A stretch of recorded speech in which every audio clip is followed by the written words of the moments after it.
Hi hello ಸ್ನೇಹಿತರೆ, ನಮಸ್ಕಾರ. ಸುನೀತಾ ಅಡುಗೆ ಚಾನಲ್ಗೆ ಸ್ವಾಗತ. ಯಾರೆಲ್ಲ ನನ್ನ ವಿಡಿಯೋನ ಫಸ್ಟ್ ಟೈಮ್ ನೋಡ್ತಾ ಇದ್ದೀರೋ ಸಬ್ಸ್ಕ್ರೈಬ್ ಮಾಡ್ಕೊಳ್ಳಿ. ಇವತ್ತು ಎಗ್ ಕರಿ ಹೇಗೆ ಮಾಡೋದು ಅಂತ ನೋಡೋಣ. ಏಕೆಂದರೆ ಸಿಂಪಲ್ಲಾಗಿರುತ್ತೆ, ತುಂಬ ರುಚಿಯಾಗಿರುತ್ತೆ. ಒಮ್ಮೆ ಟ್ರೈ ಮಾಡಿ, ಹೇಗಿದೆ ಅಂತ ಎಲ್ಲ ಹೇಳಿ, ಮತ್ತು ಕಮೆಂಟ್ ಬಾಕ್ಸಲ್ಲಿ ಕಮೆಂಟ್ ಮಾಡಿ. ಇವಾಗ ಎಗ್ ಕರಿಗೆ ಏನೇನು ಬೇಕು ಅಂತ ನೋಡೋಣ.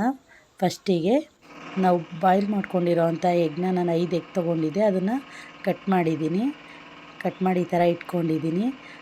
ಮತ್ತು ಒಗ್ಗರಣೆಗೆ ಈರುಳ್ಳಿ ಬೇಕಾಗುತ್ತೆ, ಈರುಳ್ಳಿ ಮತ್ತು ಇದು ಟೊಮೊಟೊ, ಪುದೀನ, ಕೊತ್ತಂಬರಿ ಸೊಪ್ಪು, 1 ಚಕ್ಕೆ, 2 ಲವಂಗ. ಇದನ್ನು ನಾವು ಗ್ರೈಂಡ್ ಮಾಡ್ಕೊಳ್ಳೋಣ ಇಷ್ಟು ಇಟ್ಕೊಂಡು. ಇದು ಪೇಸ್ಟ್ ಬೇಕು ನನಗಿಷ್ಟು. ಮತ್ತು ಪಲಾವ್ದು ಸ್ಪೈಸಸ್ ಬೇಕಾಗುತ್ತೆ ನೋಡಿ. ಸ್ಪೈಸಸ್ ಯಾವುದ್ಯಾವುದು ಅಂದರೆ ಪಲಾವ್ದು, ಮತ್ತು ಧನಿಯಾ ಪೌಡರ್, ಅರಿಶಿಣ, ಮೆಣಸಿನ್ಕಾಯಿ ಪುಡಿ.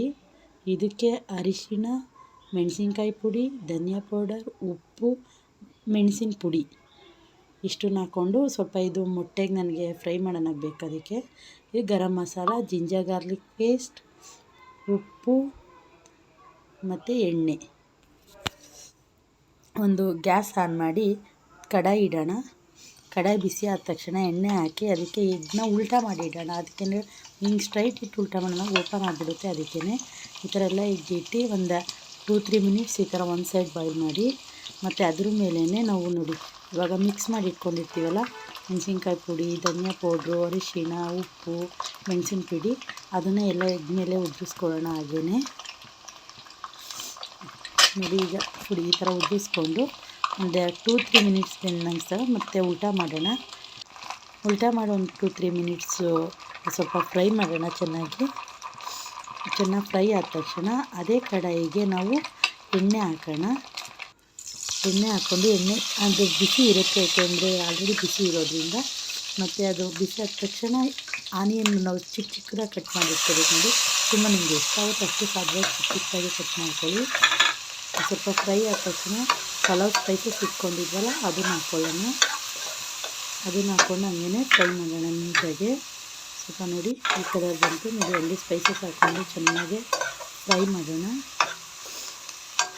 ಚೆನ್ನಾಗಿ ಫ್ರೈ ಆದ ತಕ್ಷಣ ಜಿಂಜರ್ ಗಾರ್ಲಿಕ್ ಪೇಸ್ಟ್ ಹಾಕ್ಕೊಳ್ಳೋಣ. ಹಾಗೇ ಜಿಂಜರ್ ಗಾರ್ಲಿಕ್ ಪೇಸ್ಟ್ ಹಾಕ್ಕೊಂಡು ಸ್ವಲ್ಪ ಹಂಗೇ ಫ್ರೈ ಮಾಡಿ ಇಟ್ಕೊಂಡು ನೋಡಿ ಚೆನ್ನಾಗಿ ಫ್ರೈ ಆಗಬೇಕು. ಸ್ವಲ್ಪ ಜಿಂಜರ್ ಗಾರ್ಲಿಕ್ ಹಸಿದೇ ಇರೋದನ್ನ ಸ್ವಲ್ಪ ಸ್ಮೆಲ್ ಹೋಗೋ ಅಂತ ಒಂದು 2-3 ಮಿನಿಟ್ಸ್ ಈ ಥರ ಫ್ರೈ ಮಾಡೋಣ. ಫ್ರೈ ಮಾಡಿದ ತಕ್ಷಣ ಅದು ನಾವು ಟೊಮೊಟೊ ಎಲ್ಲ ಇಟ್ಟಿದ್ದೀವಲ್ಲ ಅದನ್ನು ರುಬ್ಕೊಂಬರೋಣ.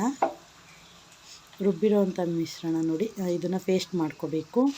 ಮತ್ತು ಇದಕ್ಕೆ ನಾವು ಅರಿಶಿಣ ಹಾಕ್ಕೊಂಡು ಅರಿಶಿಣ, ಮೆಣಸಿನ್ಕಾಯಿ ಪುಡಿ ಮತ್ತು ಧನಿಯಾ ಪೌಡರ್ ಹಾಕಿ ಈ ಥರ ಮಿಕ್ಸ್ ಮಾಡೋಣ. ಸ್ವಲ್ಪ ಅದು ಒಂದು 2-3 ಮಿನಿಟ್ಸು ಫ್ರೈ ಮಾಡ್ಕೊಳ್ಳೋಣ.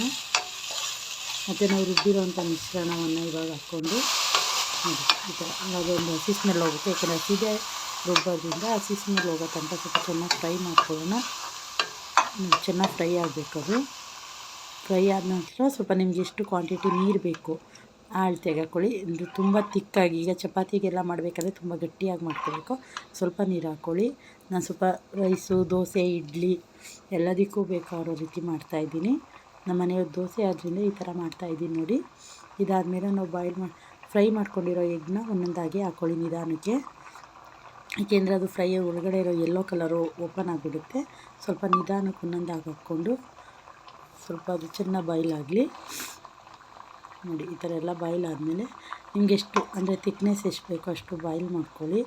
ತುಂಬ ತಿಕ್ಕಾಗಬೇಕಂದ್ರೆ ಸ್ವಲ್ಪ ನೀರಿನ ಕ್ವಾಂಟಿಟಿಯನ್ನು ಕಡಿಮೆ ಮಾಡ್ಕೊಳ್ಳಿ. ನೋಡಿ ಇಷ್ಟಾಗಿದೆ.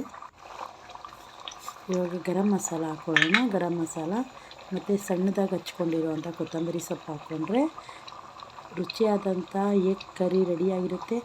ಒಂದು ಸಲ ಟ್ರೈ ಮಾಡಿ, ತುಂಬ ಟೇಸ್ಟಿಯಾಗಿದೆ.